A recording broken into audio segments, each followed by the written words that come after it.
Now in my case, I tend to use just over 2 cups, maybe 2 1/5 to no more than 2 1/4 cups. Yeah, I know it's a little bit more than what they recommend on the gallon rate, but what can I say? I was born in Watts. Some recipe I learned. Anyway, obviously you want to use ice to begin with, along with the sugar, and you want to go ahead and try to make sure that you have nothing left on the bottom before you actually add in the flavor. Today is just going to be cherry. Why am I going over this? Well, looks like we may have some times coming up here that we need to talk about.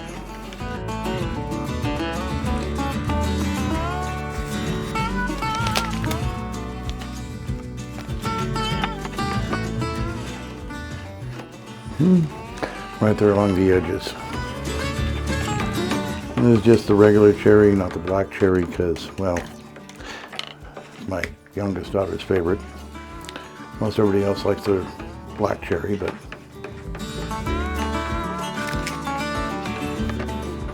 oh, not everybody can use both hands, so it's up to you as to what you want to do. All right. Now this costs a lot less than regular soda. Certainly takes care of the flavor requirements.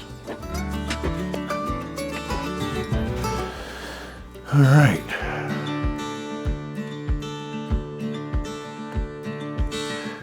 Greetings and felicitations again, my fellow perceptor people. I wanted to take a few moments to talk with you about hard economic times, their causes, and preparing for them when possible. Okay. I'm no economist or historian or, well, whatever. I'm just a guy who reads a lot, has a lot of varied experiences, and spends a bit of time reflecting on what he has seen, their meanings, and interrelations. Although I do tend to like the occasional rabbit hole of fine detail on any given subject, I tend to be a generalist in nature. That is, I do not need to know the finest details on everything so long as I know who and or where to access the needed information and or expertise should I need it. I try to know enough about as many things as possible as to make needed connections between sometimes disparate things to try to discern anything that I can to benefit those that I care about. Why all the ifs, ands, buts, and wherefores? Well, my predictions aren't always correct, and it's only fair to warn of my own expertise level, or lack thereof, when giving any advice as to what may appear to be dire warnings for my fellow perceptor people. So, with all of the above duly stated, noted, and naturally forgotten, here's the point. Batten down the economic hatches, folks. The winds are blowing in the way of serious recession. I do not say this lightly, nor do I want to make you afraid of such conditions, merely aware of and in a preparatory state. Will we survive it? Don't be silly, of course we will. But we'll likely have a slightly better time of it. We start preparing for it now rather than later when everybody else figures it out through all the media haze and smoke of the daily news cycles. Here's my evidence, some of which is admittedly subjective for my own financial changes over the last year, but I would submit that these are typical and not merely private issues, so I include them with my considerations here. Compared to this time last year, how have your personal finances been doing? How's your relative credit card debt level, if you even have any credit cards? Speaking of which, how's your FICO doing? How about employment prospects? Notice all the layoffs going on around you? No matter what any economic reporting has been, you and I feel the actual effects, so I feel confident in this. The current growth forecasts aren't exactly peachy, folks, so don't expect things to get any better immediately on that front, no matter what the bloviating burnt umber balloon blithers about. Now that we're all shivering in our boots, it's time to remind ourselves that this, like so many other things, are mitigable. The first and most obvious thing that you should be doing, and are probably already doing, of course, would be to start looking at your cash flow. This is where a lot of waste can get forgotten about along the way. All kinds of waste exist in the average home budget that gets overlooked when things are better. Things like, but certainly not limited to, overdraft fees, late fees, snacks that could have been made at home for less, which of course leads to rearranging the family food budget on a more conservative spending point as an obvious concern, overlapping Are you done? Well, don't forget to include the penny pinching cooking budget channels and that 1943 cookbook link to a PDF while you're at it then. Where were we? Oh yeah, overlapping subscriptions that make no sense. I'm talking to you, Adobe. Seriously. 4 different subscriptions that I can't find in my account that I have with you?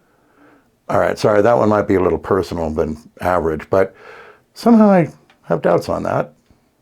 Anyways, I could go on and on, but let's suffice it to say that once your mind has reset your focus towards this perspective, the various ways to prepare are nearly endless. So this is something that can be addressed. And believe me, there are a lot of objectively helpful videos to be found on the various social media on all of these ways. Why this video? The mainstream media, which actually does thrive on fear-mongering, is about to start up with pretty much everything that I just told you, but will, as they do, try to get that as views, clicks, likes, and everything else, as opposed to really so much actually helping you to weather the storm that they will be crowing about. In other words, if you'll allow me to reply in quotes, forewarned is forearmed, failing to prepare is preparing to fail, luck favors the prepared, tough times never last, but tough people do. And finally, be not like the grasshopper playing in spring, but like the ant planning and working to prepare for winter. Okay, I took some liberties from Aesop from that last one, but the statement remains accurate to the moral of the fable, so I think he'd forgive me. Besides that, I wouldn't call this springtime anymore, but more autumny if you catch my drift. What if I'm wrong? God, I hope I am. But even if I am wrong about all this, doing all of this will still put you in a better position to weather any other storms that I or someone else may have missed or may cause in the near future without our knowledge. Either way, you win. And that's the point of this video. So what are your thoughts about this? Do you find our position reasonable, or do you have more logical and or rational ideas on the subject? Do be prepared for vigorous yet polite debate? So let's hear it. As always, I'll see you in the comment section below. Till our next chat, remember to keep your balance and stay purple, people. We'll see you again real soon, and let's get America together again.